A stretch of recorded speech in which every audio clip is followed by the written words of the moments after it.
Voting సర్లు నిజంగా అయితే పశ్చిమ నియోజకవర్గంలో నేను 75% అవుద్దని అనుకున్నా. ఒక 6-7% తక్కువ వచ్చింది. ఆ విషయం మేబీ ఎండమూలాన కానీ ఇంకోటి కానీ కొంతమంది దుష్ట శక్తులు కొంతమందిని ఆపారేమో నా డౌటు. లేకపోతే 75 రావాల్సింది. మా ఆంధ్రప్రదేశ్ మొత్తంలో ఎట్లాగైతే బాగా పెరిగిందో పశ్చిమ నియోజకవర్గం కూడా పెరిగింది.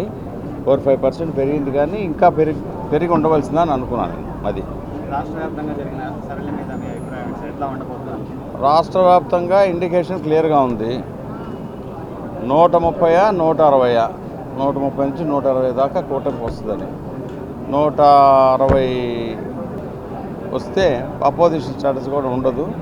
అదే అందరూ కోరుకుంటున్నారు ప్రజలు చాలామంది. వేశారు డెఫినెట్గా ప్రజలు. వాళ్ళకి ఓటు వేయలేదని ఎవరు అంటున్నారు? శాతం ఎంత వేశారు ఇంపార్టెంట్. అక్కడ సంక్షేమ కార్యక్రమాలు తీసుకున్న వాళ్ళకి 30% ఓట్లు పడితే మొదటి 20% వాళ్ళని నచ్చి చేసి వాళ్ళ గురించి ఆలోచించేసే వాళ్ళు ఉండరు. డెఫినెట్గా డైరెక్ట్గా కొంతమంది వాళ్ళు ఎవరెవరినైతే మోసపూరితంగా డబ్బులు ఇస్తూ ఇంతకాలం మేనేజ్ చేశారో వాళ్ళకు వచ్చే 30% డెఫినెట్గా వాళ్ళు ఉంటారు. ప్రజలు లేకుండా ఉండరు, వేసే ఉంటారు. మిగిలిన 55% కూటమికి వచ్చు. ఓటింగ్ 68-69% అంటున్నారు. 66.8 మన పోస్టల్ బ్యాలెట్ ఉంది కదా. పోస్టల్ బ్యాలెట్ చూస్తే అదే ఫైనల్ రావాలి అరౌండ్ 67%. లాస్ట్ టైం 63 ఉంది కదా, 63.7. ఒక 3-4% పెరిగింది.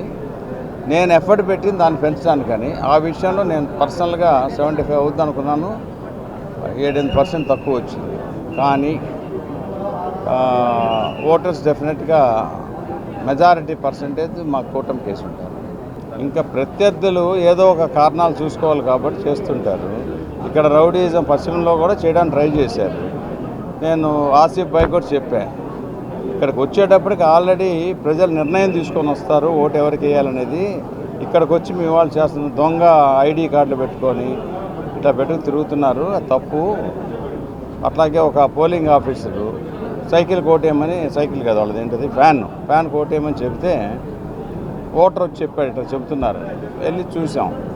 ఆఫీసర్కి చెప్పా, నీ జీవితం పాడైపోతాయని నేను తీసుకెళ్ళి కోర్టులో పెడితే ఆసిఫ్ భాయ్ని కూడా పిలిచి ఇలాంటి పనులు చేయకూడదు, ఇక్కడ న్యాయపరంగా ధర్మానికి అధర్మానికి పోరాటం జరుగుతుంది, జరిగేటప్పుడు ఎవరి పని వాళ్ళు చేసుకుపోవాలి, అంతేగాని దుర్భాషలాడుకోవడం ఇలాంటి పనులు చేయకూడదని చెప్పి అతన్ని క్షమించేసి కంప్లైంట్ ఇవ్వకుండా వదిలేసాం. ప్రిసైడింగ్ ఆఫీసర్ కూడా థ్యాంక్స్ చెప్పాడు. సరే ఎందుకంటే ఎవరు చిన్న తప్పులు చేస్తారు, మనిషి అనేవాడే కదా తప్పులు చేసేది. 10, 15, 20 3 కలిపి అంత వస్తుంది మెజారిటీ.